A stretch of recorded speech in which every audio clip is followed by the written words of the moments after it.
Salut, salut à tous, ici Annette. Alors nous sommes sur la série La prière d'une célibataire et aujourd'hui, voyons ce cas particulier que je vous laisse découvrir.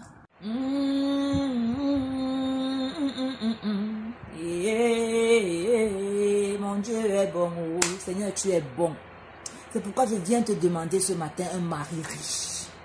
Seigneur, donne-moi un mari qui a l'argent et qui est généreux. Je ne t'apprends rien. Je ne suis pas allé à l'école. Aucune chance d'avoir un emploi. Mon père et ma mère, pauvres.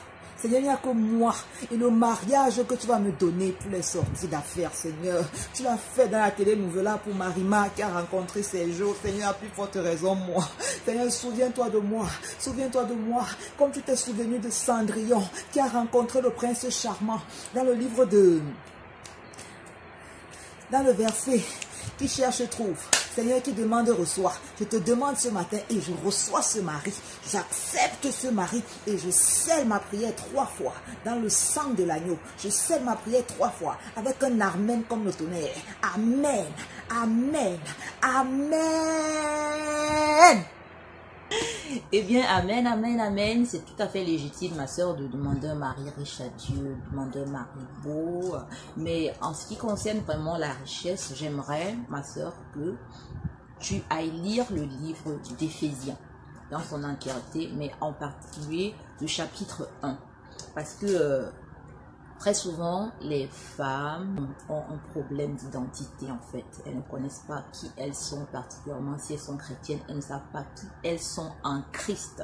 Alors le livre d'Éphésiens nous dit déjà dans le chapitre 1 au verset 3, « Béni soit Dieu, le Père de notre Seigneur Jésus-Christ, qui nous a bénis de toutes sortes de bénédictions spirituelles dans les lieux célestes en Christ. » En Christ, ma soeur, tu as une identité. En Christ, tu as reçu quelque chose d'exceptionnel. Mon peuple périt faute de connaissance. Qui es-tu en Christ? Alors, je vais te dire une chose, c'est que tu es riche, tu as de la valeur, tu as du potentiel, tu es sage. En Christ, tu peux réaliser au-delà de ce que tu espères. Le nom que tu crois pouvoir avoir au travers de ce mari, tu peux l'avoir toi-même. Il peut te trouver ayant déjà un nom. Et tiens-toi tranquille, si tu as et tu connais ton identité, tu vis et tu manifestes vraiment les dons que Dieu a mis en toi, la capacité qu'il a déposée en toi en Christ, tu es capable de rendre n'importe quel homme riche. Et si tu trouves un homme riche, tu es capable de le rendre encore plus riche parce que tu transportes la richesse en toi. Tu manifestes, tu crées la richesse au travers de toi. Alléluia.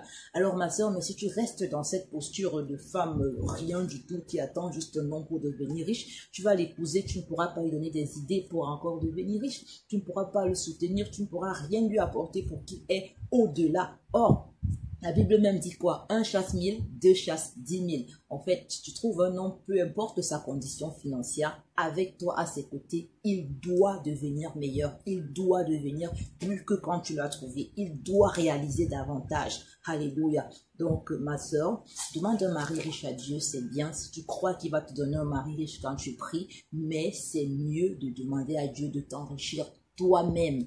Alléluia.